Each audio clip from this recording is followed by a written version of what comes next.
আমরা বিইউর 56 নাম্বার যে ফ্ল্যাটটা, সে ফ্ল্যাটটা আমরা পরিদর্শন করেছি।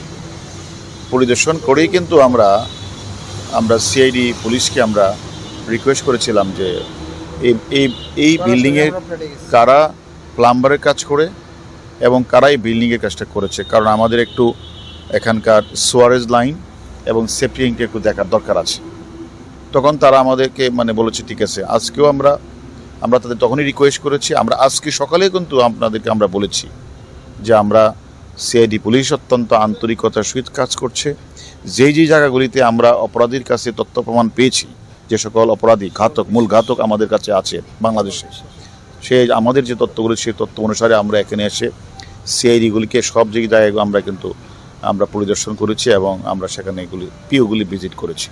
যে মূল পিও যেটা, সেখানে আমরা আজকে তাদেরকে রিকোয়েস্ট করার পরে তারা কিন্তু সেখানে এই সেফটি ট্যাঙ্কি সোয়ারেজ লাইনে তারা ফ্লাশ করে সেফটি ট্যাঙ্কি থেকে তারা সেখান থেকে বেশ কিছু মাংসের টুকরা তারা কিন্তু উদ্ধার করেছে এবং সাথে সাথে এই মাংসের টুকরাগুলি কিন্তু ফরেনসিকের জন্য কিন্তু রাখা আছে এবং ফরেনসিক করা হবে, পাশাপাশি ডিএনএ টেস্ট করা হবে। তারপরে বলা যাবে এটা আমাদের বাংলাদেশের মাননীয় সংসদ সদস্যের কিনা, তখনই আমরা অলরেডি আমাদের মাননীয় সংসদ সদস্যের মেয়ে ডরিন আমাকে রিং দিয়েছিল, তাকে আমি বলেছি যে সম্ভব হলে তুমি আসো।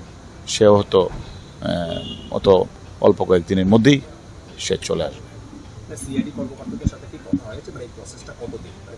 না, এটা আসলে যেহেতু দেখেন, এটা এদেশের যেহেতু হত্যাকাণ্ডটি এদেশে সংঘটিত হয়েছে এবং একটা হত্যাকাণ্ডের পরে একটা মামলার তদন্ত কাজের জন্য বিভিন্ন পারিপার্শ্বিক বিবেচনা করে তারপরে হত্যাকাণ্ডের অংশবিশেষও উদ্ধার করার মধ্যে পড়ে যে আসলে তাহলে মামলার চার্জশিট দেওয়া বা আদালতে উপস্থাপন করা।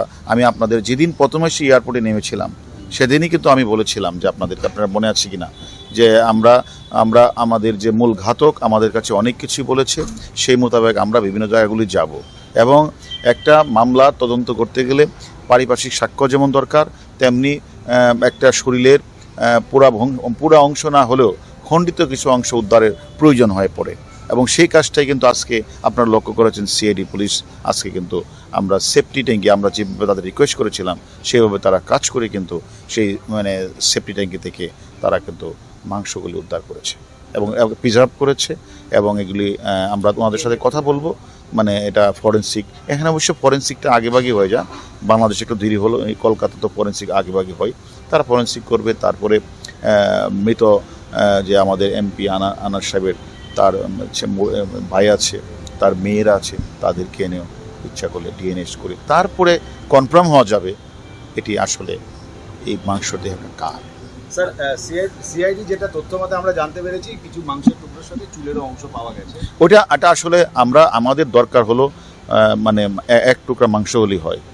আমরা অনেক পরিমাণে আছে, অসুবিধা নেই। আগে ফরেনসিকটা হোক, তারপরে ডিএনএ টেস্টটা হোক, তারপরে আমরা আপনাদের কাছে পুরোপুরি বলতে পারবো যে এখন অ্যাকচুয়ালি কার দেহের এখানে মাংস। আগামীকাল থেকে তো অফিসিয়াল ভাবে কাজকর্ম হবে আপনাদের। আগামীকাল থেকে খালের যে উদ্ধার এগুলো কি চলতে থাকবে স্যার? হ্যাঁ, ওটা তো চলবে। কেন আমি তো সকালে বলেছি আপনাদেরকে যে মালয়েশিয়ান একটা এয়ারলাইন্সের 227 জন যাত্রী মারা গেলেন, 11-12 জন ক্রু মারা গেলেন। সেখানে ওই ভারত মহাসাগরে আপনারা দেখেছেন প্রায় 3 বছর যাবৎ 46,000 বর্গ কিলোমিটার এলাকা তারা সার্চ করছে। আর এখন মাত্র কয়েকটা দিন হলো। আমি সকালে বলেছি নিরাশ হবেন না, নিরাশ তো হন নাই।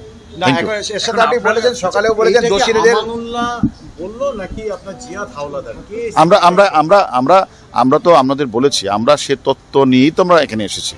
সকল তাদের দেওয়া তথ্য মতে আমরা ক্রস এক্সামিন করেছি।